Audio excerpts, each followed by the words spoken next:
And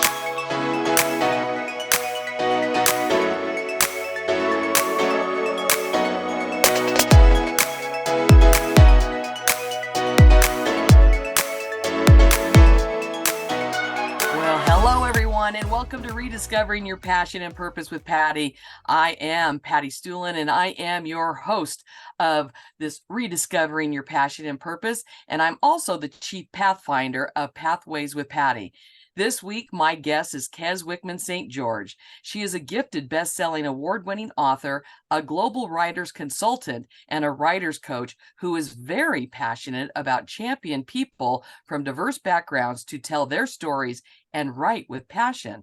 Hence, Kez Book Reviews was created. As a leader in her profession, she has spoken nationally and globally, sharing her wisdom and knowledge about the process of writing. Kez contributes to a number of regular magazines, sharing her insights. She has also coordinated and compiled a number of anthologies. Across her writers community, she is known for her ability to empower people to write by creating writers' workshops. Kez has co-produced, co-hosted a weekly TV and now with digital radio, highlighting the work of authors across the world. A short film from the prologue of her last novel, Scribe, is being shown across theaters in Australia. Kez believes strongly in leading others to tell their story, investing back into writing communities with her skills as a creative author.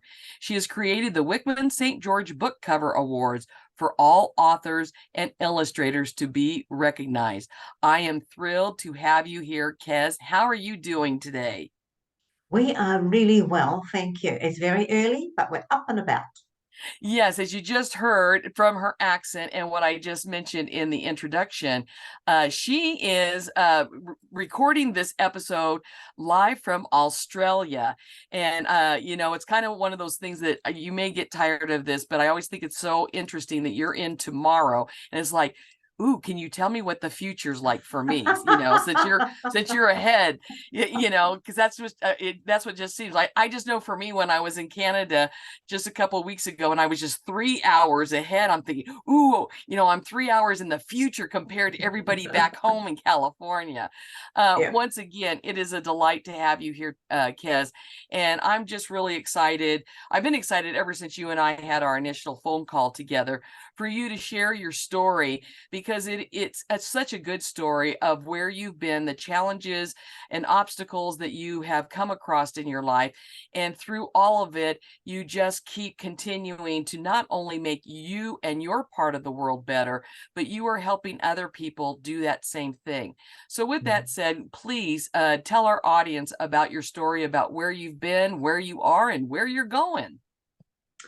Goodness me, where I've been, it seems when I look back, it seems that such a long, long road.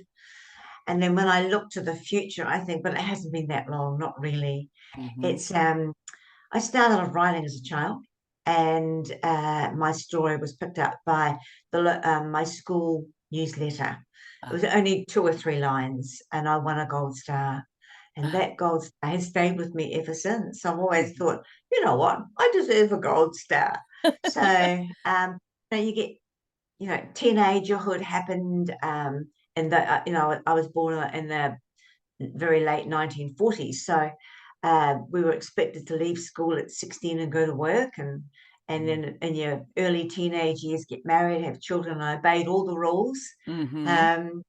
But there was something inside that just said to me, there's more to life. There's actually more to life than just working, being a wife, being a mother, Mm-hmm. cleaning, housework, working, children. There seemed to be more to life. So in my 40s, I became a teacher. Uh-huh. I sat all the requirements, and I spent 2 years studying. But it wasn't the normal school teaching I was after. I've always been one that steps out the box. So I wanted to teach other people to understand different nationalities. Mm-hmm. I'm part Maori, so being just knowing that I could actually bring closure to a lot of stuff that was going on in those days, like Mm-hmm. racism and all that. Um, it wasn't felt in my house, but it was felt in other houses and other homes. So I wanted to be a big part of that. I wanted to educate people.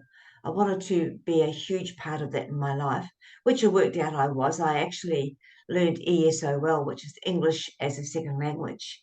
And I taught many different Asian students that would come into my class. I would teach them about the arts of New Zealand, and we'd bring the two cultures together. And that again fired another interest of mine, was speaking overseas about cultural awareness of Mm-hmm. how all our different cultures, they actually meet. If you study them, they meet in the middle. You know, women have always been the keepers of our cultural secrets and stories, whereas Mm-hmm. men have been the go out, hunt, stab, cook, whatever, you know, chase Yeah. down. We Uh-huh. have been the keepers of the homes, the keepers of the stories, the fables, the fairies, whatever you want to call it. It's been women that have done this. And it's always been done with pride, and it's always been done with a stoicness. You know, it's Mm-hmm. not never been a secret, but it's not been recognized as well as Mm-hmm. what it should have been. So I felt that I stepped into that spot. Can you, because I know here in America, in the United States, and probably other parts of the world, can you please explain a little bit about, go into a little bit about your nationality and what you just kind of said, you know, what that meant in New Zealand growing up? Did you call it Marley? Is that Maori, your I'm net? Maori, Mar Maori. and can you please explain, is that a tribe in New Zealand, or please tell They're us a the little bit about. indigenous. They're the indigenous first land owners in New Zealand. Okay. Um, and I found out that my father he was quarter Maori, Okay. and there's many tribes right throughout New Zealand. Uh, but in those days, they were taught not to talk about it. It was to be Okay. ashamed of. Okay. And I'm just the opposite. I'm not Mm-hmm. ashamed of what I've brought to the table to having such a big family and always wondering, was I part of the family? I'm always looking at my father and thinking, you don't look like the rest of us. Because he didn't. He was definitely, he called himself what do you call it? A black Irishman, because he was Black also Iron. half Irish. Okay. So later that was explained to me that sadly my grandmother was Maori and she was taught to be ashamed of it. Oh, Whereas okay. today we are very proud of it. So Mm-hmm. I brought that forward in all my stories, that you know all the fables, the fairy stories throughout New Zealand. So I'm quarter Irish, I'm quarter Maori, and I'm a New Zealander. And Mm-hmm. then I left my base in New Zealand to come and live in Australia, which I just love Australia. It's a beautiful place to, very hot, but a beautiful place to live. Mm-hmm. And I've had the opportunity to live in many different countries because of my husband's work, like Fiji. I've traveled extensively all over the world, bringing my story to their countries and encouraging others to tell their story. And that's part of telling the fables of your country also. Put Mm-hmm. it in writing. Mm-hmm. Let's do an anthology together. Let's let the world know that you actually exist and you're not just something in someone's imagination. Did that happen? Did that actually go there or be there or do there? Let's put it in writing, and let's make something of it. Mm-hmm. Well, kind of going along with that on a very small scale, where I can relate with that is I know my great grandparents came over from Norway. And so I have known from a very early age that I was Norwegian. And it wasn't until I was in I think it was my 40s, my mid 40s, that my mom and dad and I were able to take a trip over we went to Sweden, Denmark, Sweden, and then finished up in Norway. And we had gotten into this hotel. My parents had checked into their room, and I barely got into mine. And my dad's calling me up, and he goes, "Patty, you need to come over to my room." And I said, "Are you okay? Is everything all right?" He goes, "Yeah, I want to show you something." And when I go into their room, he has, and this is the days of the phone books. I know that's probably an odd term for some of you, but he's got the phone book open, and it's just page after page after page of Stulins. And that was so odd to see, because here in the United States, we, except for our own relatives, we did not know any other Stulins. And here in Norway was just page after page after page. And he goes, Wow. I'm gonna take these out so I could take them back, because my dad was one of 7 children, and so he wanted to take it back to show his brothers and sisters and nieces and nephews and stuff. But it was one of those moments. We had just gotten into Oslo, and it was one of those moments, I know for me, and I definitely know it was for my dad.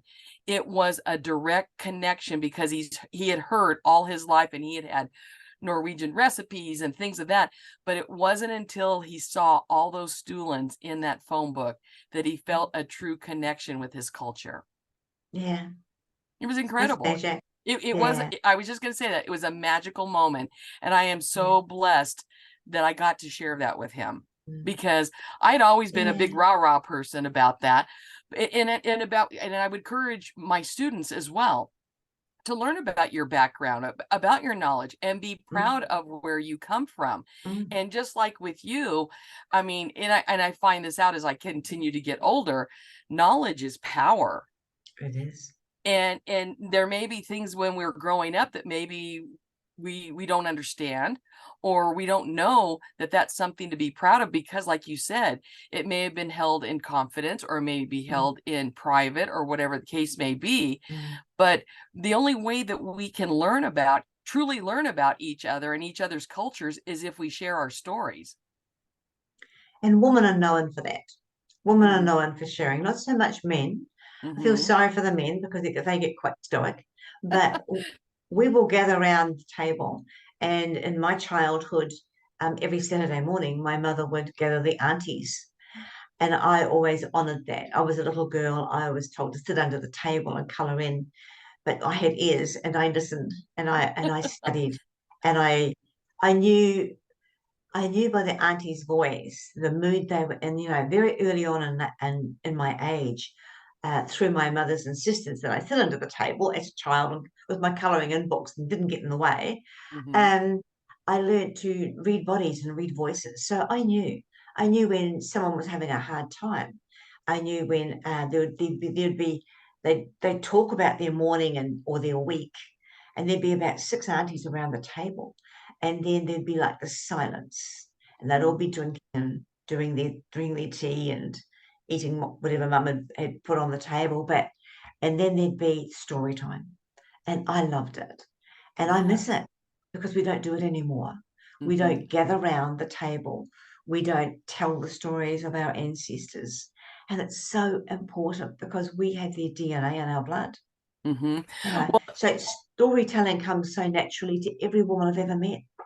Well, until you just said that, one of the things that I completely forgot about is my parents did not have a lot of money, but they had enough money for us to go on camping trips.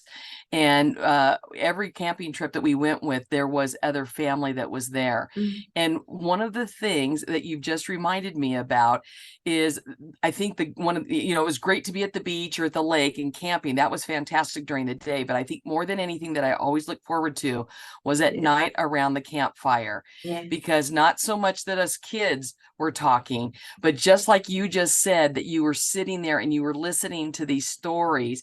I did the same exact thing, listening to my aunts and uncles and my mom and dad share stories of their grandparents, my Yes. grandparents, Mm. their siblings, all of Yeah. this sort of thing. And I just absolutely loved that. And that is such a rarity that happens. And I know to this day, when I am camping, I love it when my nieces and nephews are there, and my great nieces and nephews are there, because we continue to do that same thing. But it's too bad that now that I'm thinking about that, I need to find other venues to do that, because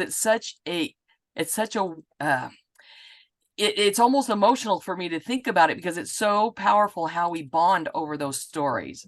That's right. Very powerful. Yes. It's and it teaches our daughters also. Not so Mm-hmm. much our sons, they're going to take after their dads no matter what. But Yeah, it teaches our daughters, and when I talked, I have three daughters and a son, and the conversation is always very different. Like, my son is very businesslike. Mm-hmm. He's caring, he's loving, but how are you, mum? And we get Mm-hmm. on, we get on with the conversation. But Mm-hmm. my daughters, we could talk all day, and Mm-hmm. I often have to close the conversation because I work. So it's like I have clients waiting, and they work also. But it's like the stories that, do you remember when, mum? Or do Mm-hmm. you remember when auntie, or when nana? Last night, my daughter was talking about my mother who died when I was 33. Mm-hmm. And my daughter would have been about three herself. Mm-hmm. And it was like she had vague memories, but what came across was the love that my mum Mm-hmm. had for kids, sitting on Nana's knee, knowing she was completely safe and no one would ever harm her. To me, Mm-hmm. that was a story in itself, because my mum was she was a mother hen. She just Mm-hmm. gathered children wherever she went, and she gathered the lost. That's the only way I can describe it. She would just get, Mm-hmm. people migrated towards her. She actually had like a very ample bosom and very big arms, and she would just hug everybody. And I think that comes down in your lineage. I Yes. think that I don't physically hug people, but I encourage you always to tell your story. And if Mm-hmm. it's only just verbally to me, Mm-hmm. I will listen to your story, because it's so important. Well, and going along with that, one of my main signature talks when I do go out and I talk with people, it's called "Living Your Best Dash." Are you daring to achieve a successful and happy life? And the dash, of course, represents the date of birth, the dash mark, and then your date of death. And that dash mark represents your life and time here on Earth. But what I want people to understand is that your legacy doesn't need to end just with that dash mark and with that date of death. Depending on the seeds that you plant while you are here living on this earth, like your mother did with you and your children, her legacy is continuing with those stories that are being told. And that's why I encourage people to know that it is never too late to create a legacy that you can be proud of. Maybe you're not proud of some of the things that you've done during your life, but until you are basically 6 feet underground, you still have the opportunity to plant those seeds with family and friends and organizations and foundations and charities that will see your dash continue long after you are That's no right. longer physically here anymore. And one of the things that is so awesome about getting to meet you and find out what you do is the fact that in writing, it's that way of those words, those stories of living on way past you, so Mm, people know your story, learn from your story, and grow from your story. that's right. Mm. In the days way back when it was just in book form and writing and paper form, it was, nobody knew what was going to happen. But in the digital world, our stories will remain forever. So, Mm-hmm. um, once we put our story into writing, and then it's transcribed into digital work, there's no way you're going to lose your story. And I just think it's important. I really do. Like, even if you just want to relate a fable or a fairy story, whatever your country calls it, Mm-hmm. um, it's your chance. It's your, I was a little girl when I heard this.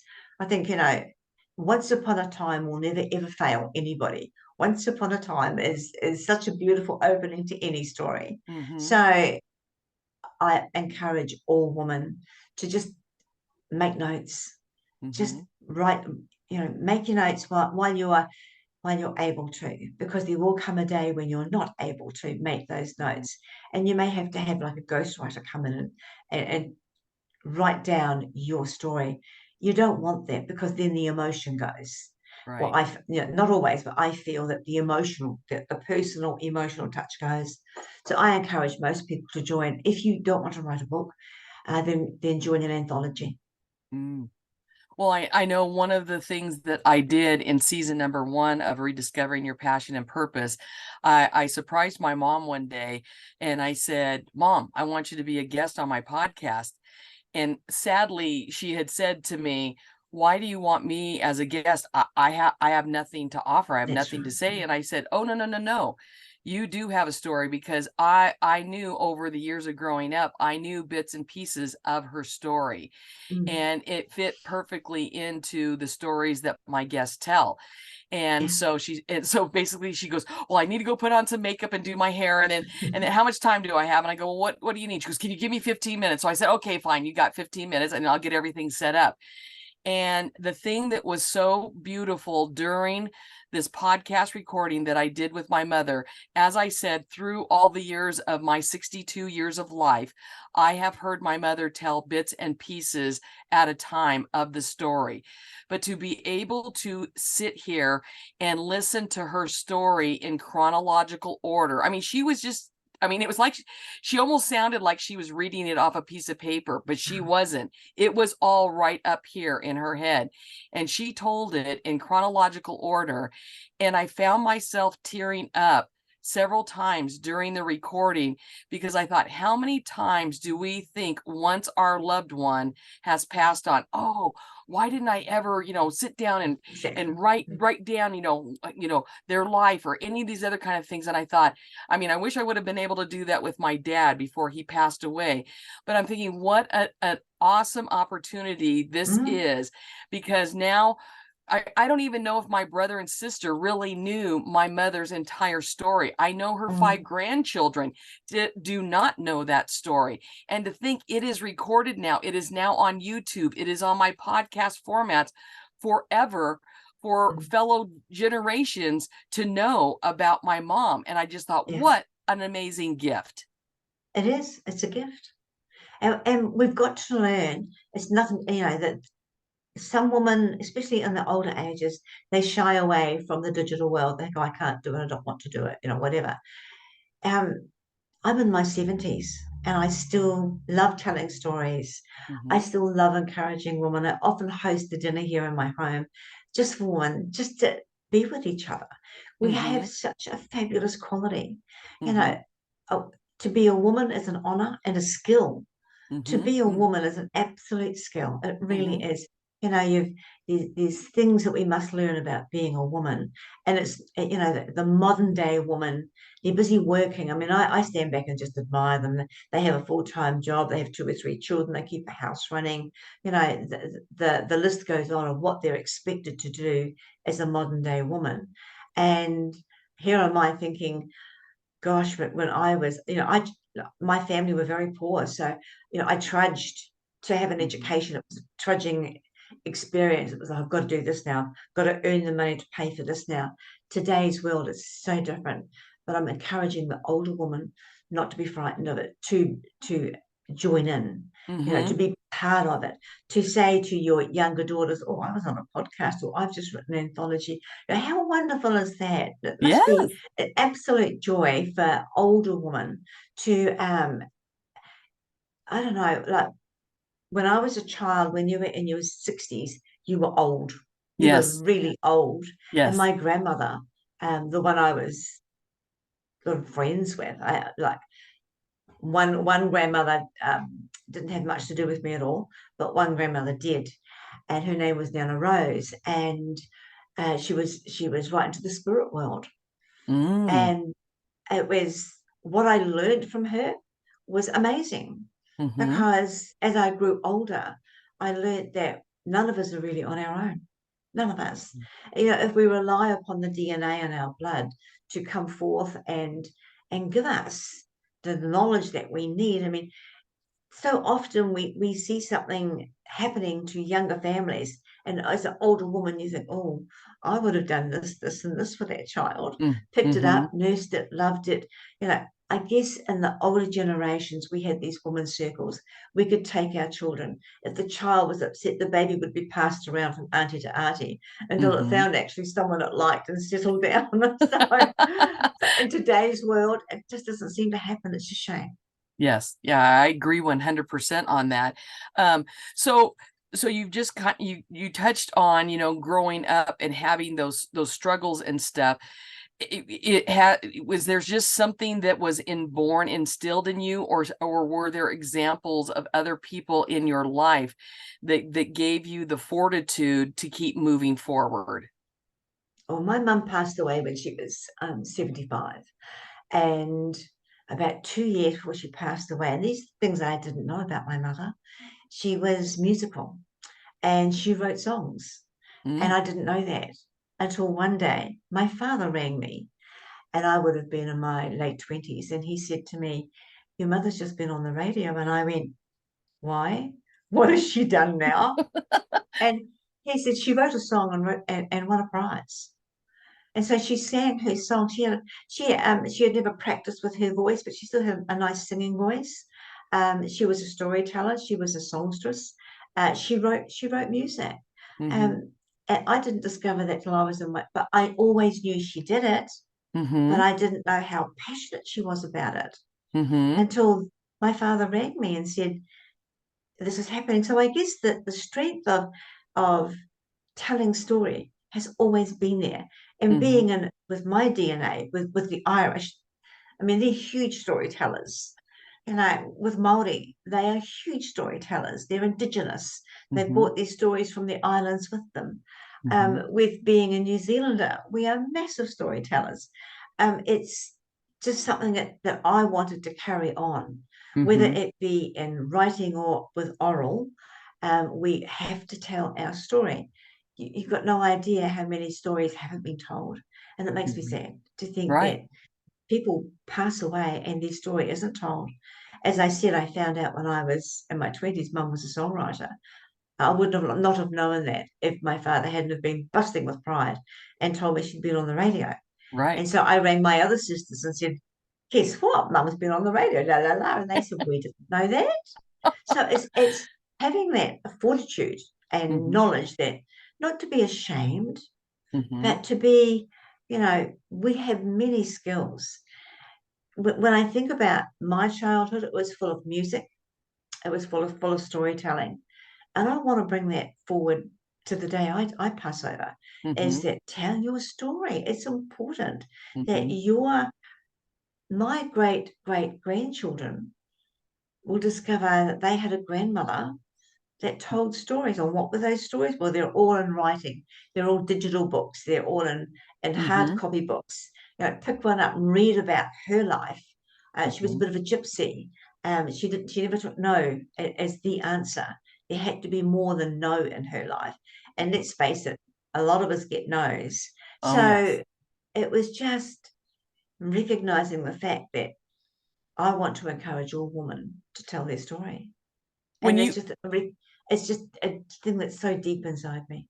when you were teaching, and I know that you were teaching English as a second language, but Mm. with your students, was that something that you encouraged them, or you taught them um, to write or talk about, tell their stories?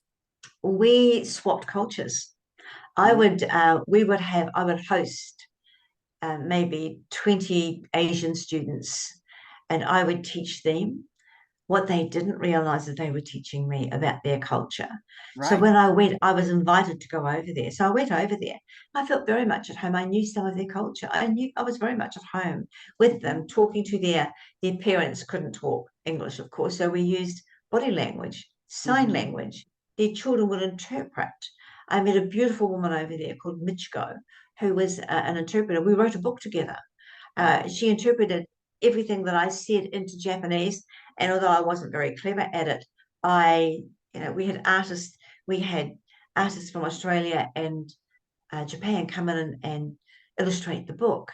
It was Mhm, such a huge learning curve. Again, I felt like I opened a massive corridor between the two countries. I'm so proud of the fact that mhm, that book is now being well, when this book, she passed away, but before she passed away, she was teaching our co-compiled book to her school. She was mm, teaching them about we wrote it about a pelican. So there was all about, the story was about don't leave home without telling someone where you're going. So, uh-huh, it was like, again, I had the ESOL coming into it. I had fables and fairy stories coming into it. And I had this woman, this beautiful woman, Michigo. She was marvelous the way she told so gently and so very, very, very Japanese, the way Mm-hmm. she told her story. She had me mesmerized. I couldn't interrupt, couldn't say a word. I was completely on the spot, involved in her story. Mm-hmm. And it was an hour of being totally taken away from who I was. I, Mm-hmm. I got involved in Mm-hmm. someone else's beautiful story. It's such a magic place to be involved in other people's stories. When I know that you've talked about, you've been in different parts of the world and learning about different cultures. Is there a particular culture or cultures that you really found astonishing because uh, it wasn't anything that you ever expected? Or, I mean, is there one culture that stands out more than another that you have learned about through your travels? Um, no, I think they all stand out. They really Mm-hmm. do.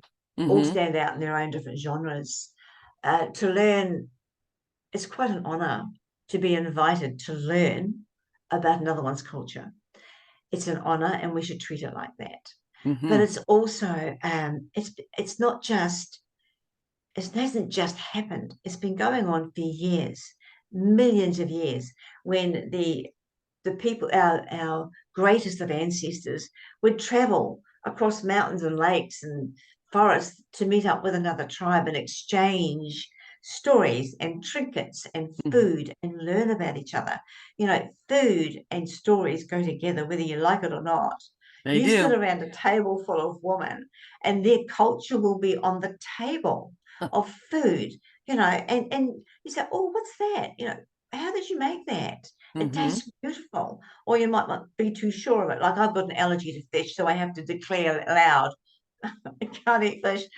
Please tell me which dishes they're in." So knowing that you can learn a culture through food, and then they tell you the story, and it always starts with their mothers or their grandmothers. Mm-hmm. You know, like when I was in Paris, in France, learning about their pastries, how beautiful their pastries were.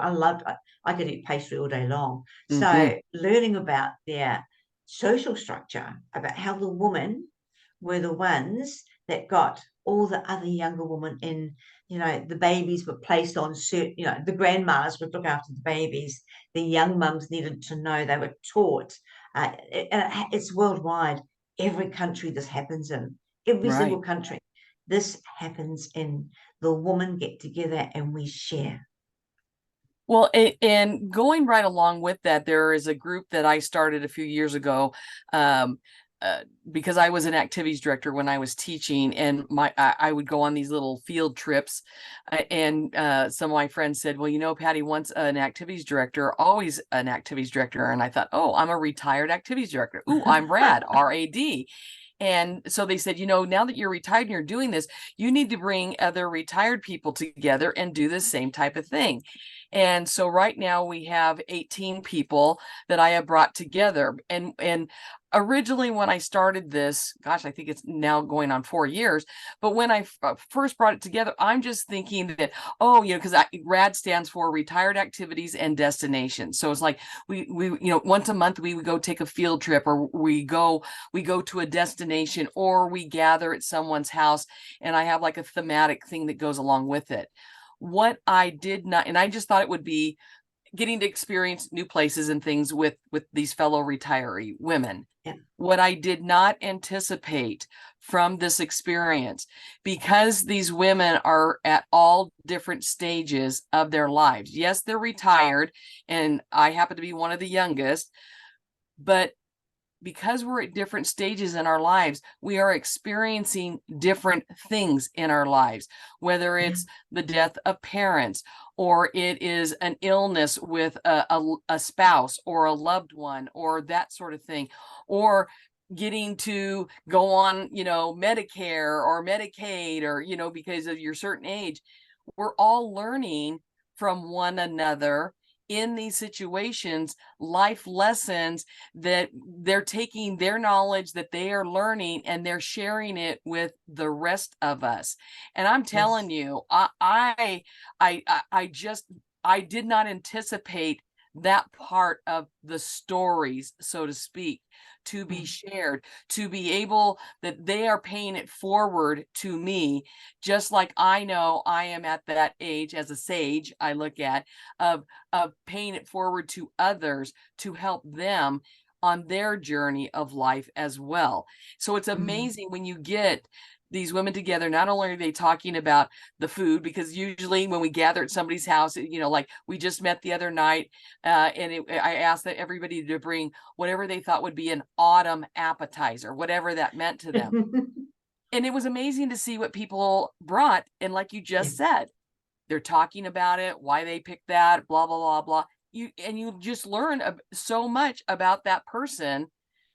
It by the end of the evening, my soul is filled with so much Yes. love and hope. It's incredible. Yeah. Amazing. Yeah.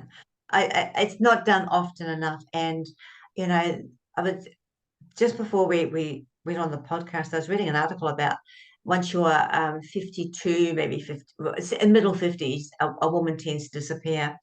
And I thought that is so wrong. That is Mm-hmm. so wrong. We take on a different role.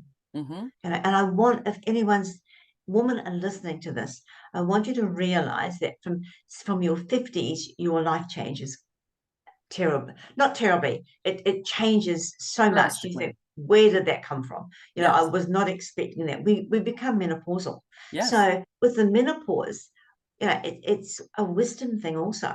And there Mm-hmm. are women in your group, older women, that can say, "Oh, honey, I went through that. Yep. It was absolute hell, but this is what I did." Exactly. Yes. You know, so the wisdom there is amazing.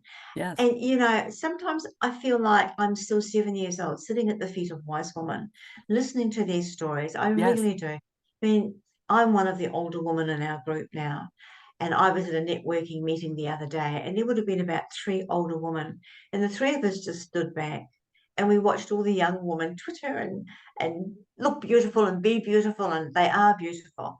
And I said, we used to be like that. And they said, yeah, but look at us now. Look at us now. We have so much wisdom to give, and that wisdom must be acknowledged. And I Mm-hmm. encourage that through telling your story, whether it be joining a group, whether it be going a walking group, a talking group, whatever. Mm-hmm. Join a local group if you can. If you can't, find an auntie. And by an auntie, I mean an older woman. I mean, Mm-hmm. where I come from, auntie is more important than mother. The Mm. name auntie means a world of experience. Wow. I'm really happy to be called auntie by many different people, That's but wonderful. it's bringing that experience into their lives as well. I mean, they Mm-hmm. have mothers Mm-hmm. Yeah. and they have aunties themselves, but I'm an auntie that they will say, look, um, little Johnny and little Janie weren't being quite themselves. What do you think I should do? And so the wisdom starts coming out. Did you think about just sitting down and talking to them? Mm-hmm. Treating them like that. Just spending half an hour with your child is also a very special gift, and we try and bring that out with our different groups. And I don't belong to many anymore. I find them quite tiring sometimes Mm-hmm. because they expect some of our groups, they expect us to spout wisdom, that the wisdom bubbles inside us, and we see situations where the wisdom comes out. I'm not standing on the street corner on a soapbox saying I'm full of wisdom. What I'm saying is it's there. All you have to do is ask and invite the auntie in. I love that definition. That is wonderful. And the other thing too, and I don't know if it's like this in Australia and New Zealand, but I know overall in the United States, it's kind of like when, especially women, when they get to be in their 50s or they retire, it's like, well, you're out to pasture. You have nothing more Yeah, to offer society. So, sit in your rocking chair on your front porch and rock away. And part of my message is with what I said about, it's never too late to create a legacy that you can be proud of. The yeah, fact is, if you choose to sit in that rocking chair on the porch, then you be the best rocker out there.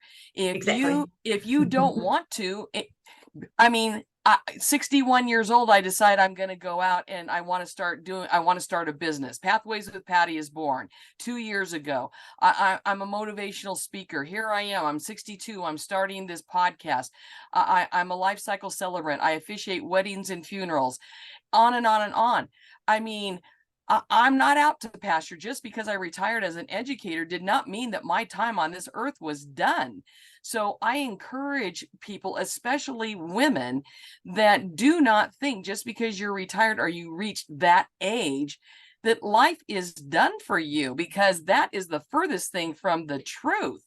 There's so much, and it goes back to what you're talking about, Kez, that you have all this wealth of knowledge and life experience, and if anything, you are more valuable. Not that you've not ever been valuable, but you are more valuable now than ever before, because of that life experience and the knowledge that you have, because that means you have something to offer this world of these young people that really do need that guiding hand. Because I know we have so many young people now, they don't even know who their mother was, or they have a mother-like figure. But the aunties thing, that is a beautiful term to use for somebody, a woman with all of that life experience and knowledge, and to use that valuable resource.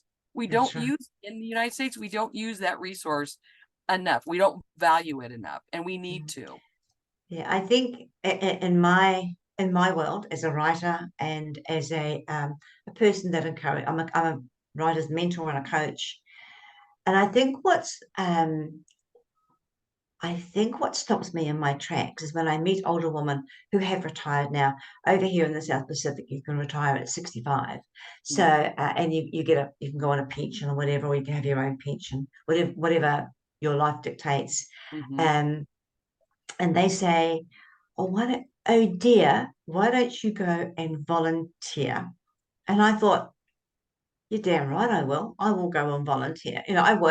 I still work a 5 hour, I mean, my working hours are way down to what they used to be. It used to be a 9 hour day, now it's a 5 hour day. And my Mm-hmm. husband's fully retired, so we're caravanners. Mm-hmm. But it's like, where do I volunteer? And it was like, it sounded like a dirty word, the way Oh, they said it. right. Why don't you just go and volunteer? And I thought, oh well, I'll go and I'll run a creative writing class. And the work that came out of that creative writing class was amazing, just Mm-hmm. amazing.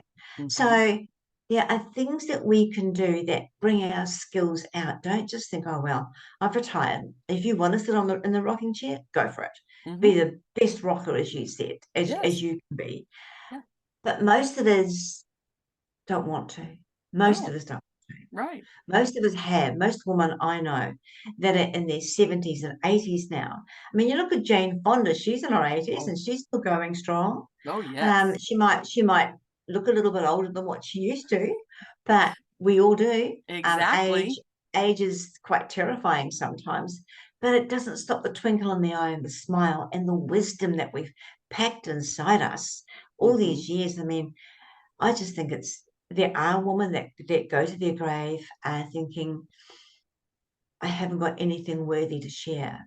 My Mm-hmm. daughter shared a story with me last night. Her partner's grandmother is in her late 80s, and all she does is sit in her chair and drink tea and think the world's over for her. I said, have Mm-hmm. you ever sat down beside her and said, tell me your story? And she went, oh, mum. I said, ask, just ask. I said, that woman's got so much knowledge. I mean, I've never met the woman, but Mm-hmm. I do know she's got a wonderful, wonderful grandson, and Mm-hmm. that grandson is my daughter's partner, Mm-hmm. and that they're very stoic people. They don't, none of them. Well, my daughter is like me. She'll yappity yap, and she'll tell everybody. But the partner and her partner is quite stoic. Mm-hmm. I said, just sit down beside the grandmother and say, how'd your day go? And if she says, oh, I just sat in my chair, I know she watches TV. What did you find? I said, ask her those questions. Bring the story out and make notes. I Mm-hmm. said, she may have something important to share. Yes. Yes. And she will have things to share. And maybe Yes. she's just never had anybody ever ask her before. No, she hasn't. That's Yeah. obvious. She's never had it. She just thinks she said, I'm waiting to die. Yeah. Isn't that sad? That is That is very, so that is sad. very sad. Yes. Yeah. Yes. And that's where being involved with a different group of people, women especially, you can really find that outlet to know that you still have value and worth, and you still have Yeah. something to give the world. Yes. Yeah. So Kez, when did you, was there a certain point in your life where you realized that you had a passion for helping others?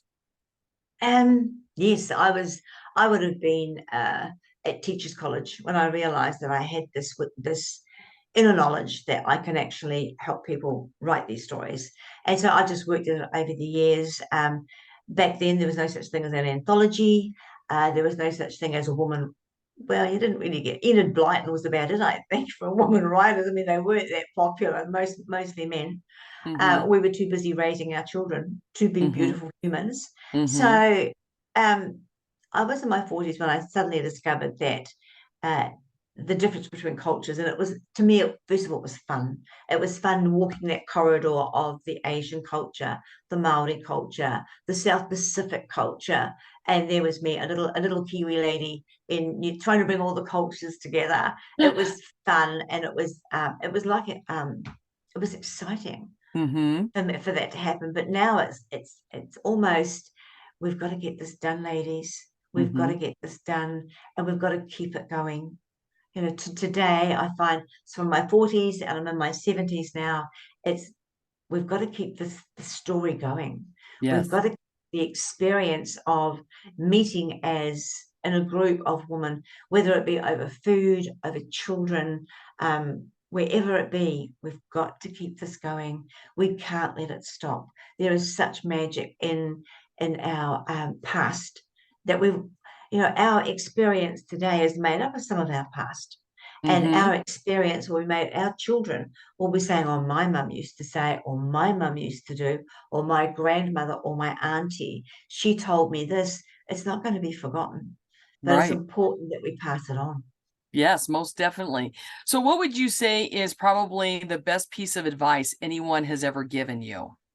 Oh, be who you want to be because everyone else is taken.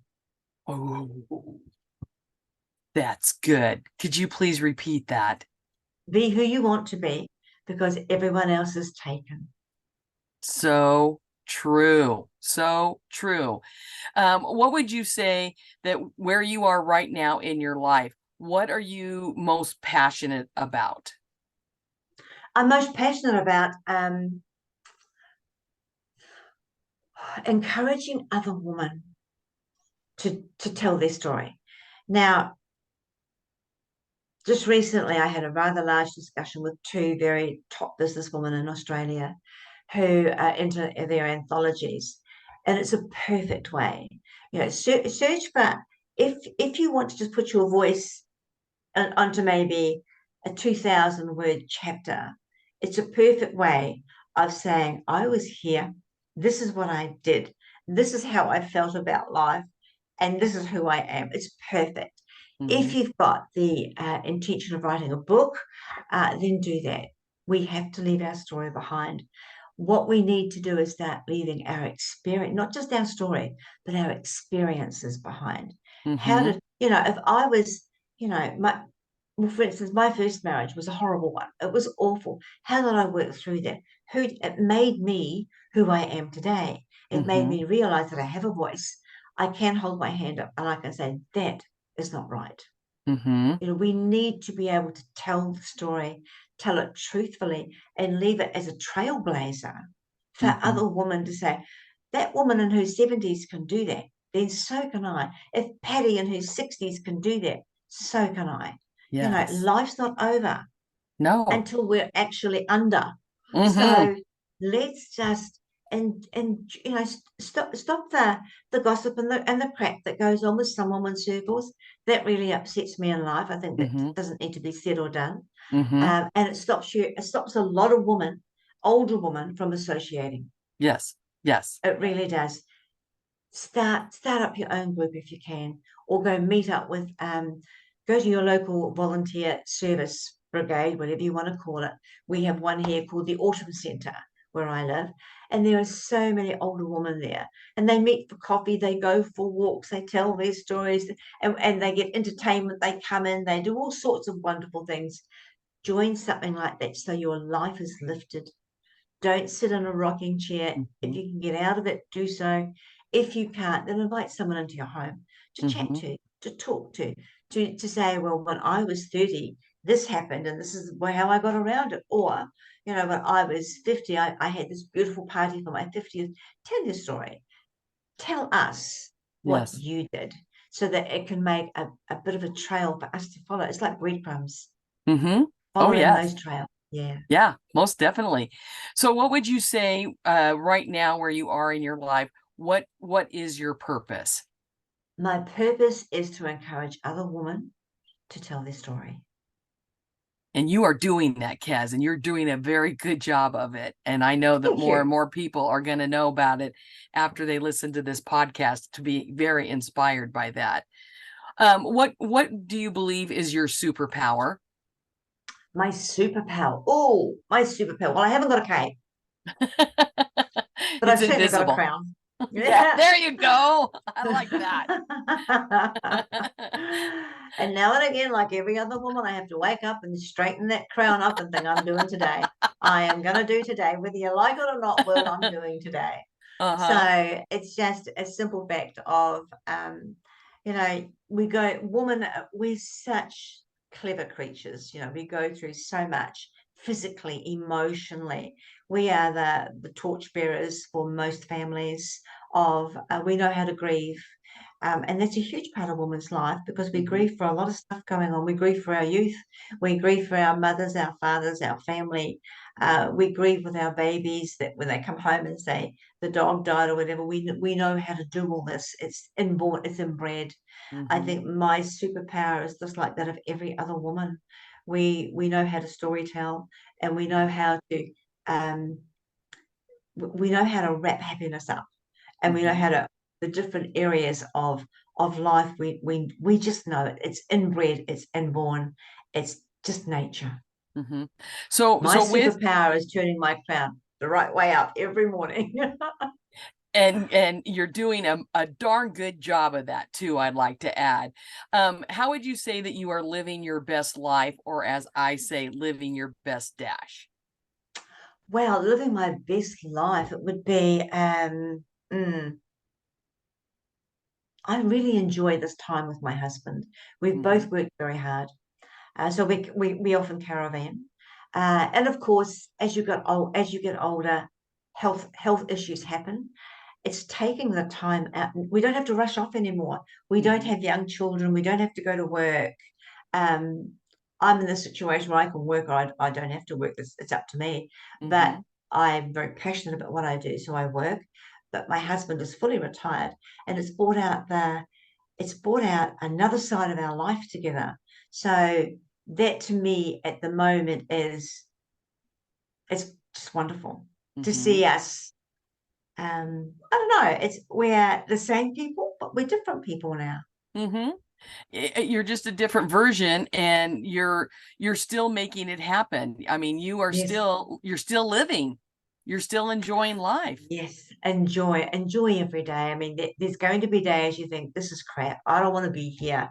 I don't want to be involved or whatever. And there's going to be moments where you think that should not have been said. There's going to be days in Mhm. everyone's life, from the day you're born to the day we pass over.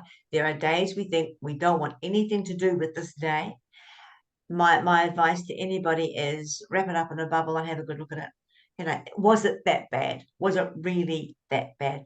Got to admit, there are some people out there with health issues. It must be horrible for them, Mhm. but they're surviving and they're Mhm. smiling. Mhm. So why can't we? Why can't we recognize the greatness that we all are as human beings? I mean, when you think about the physiology of our body, it's absolutely amazing. Absolutely Oh, yes. amazing. So Mhm. that still blows me away. And I think I wish I had another 100 years to go and be a doctor, to discover the physiology. I'd like to be a psychiatrist. I'd like to do this and this and this. There's all that much wonder in the world that I'd still like to be a big part of.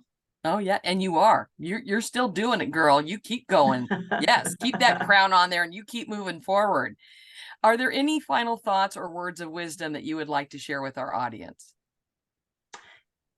Don't let your wisdom die with you. Mm. Wow. It's always hard to discuss the fact that one day we're not going to be here. It's always a very hard subject. But we've got to face facts. We were born to do what we've got to do. And in the interim, it's gaining knowledge, passing on that wisdom, being who you were meant to be. Whether you weren't born with a little sign that said, "I'm going to be a teacher." You made yourself. The person, that the DNA inside you said, I'm going to be a teacher, or I'm going to be a nurse, or I'm going to be a policeman, or I'm going to be head of state.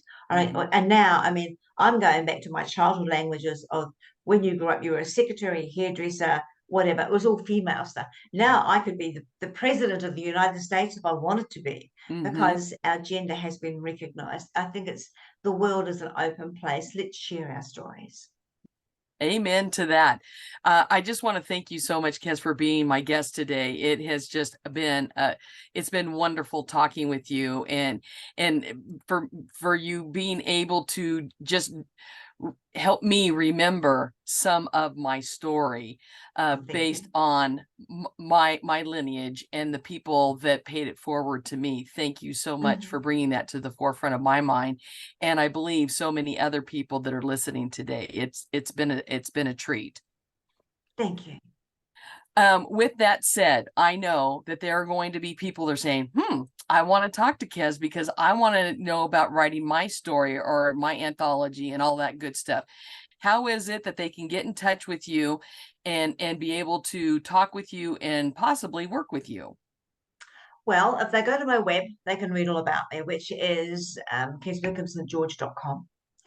And if they want to contact me, then my email's on the website. It's all there for this. Very easy. My phone number's there. It's just go onto the website. The information's there. Yeah, it's all there. And all of you that have been very good dedicated listeners and watchers on YouTube, you know this already, but for those people that are new, maybe listening to the podcast for the very first time, the link to get in touch with Kez is right there in the description. So whether you are watching on YouTube or one of the podcast platforms, if you, after this is done, of course, go to the description and you're going to see the link, and then just tap on that link and it's going to give you direct access to Kez. And you can tell already from this episode, she is more than happy to hear your story and help you make that story become a reality, either in written form, spoken form, whatever it takes. Isn't that right, Kez? That's right. Yep. However you want to put your story across, I'm happy to help. There you go. So once again, Kez, thank you for being here today. It has been wonderful and another life learning experience, and I appreciate you. Thank you, Patty. I appreciate it. And for those of you out there listening, I would like you to remember to subscribe and follow this podcast. Go ahead and invite your family and friends to also subscribe as well. And please feel free to leave a review and a comment.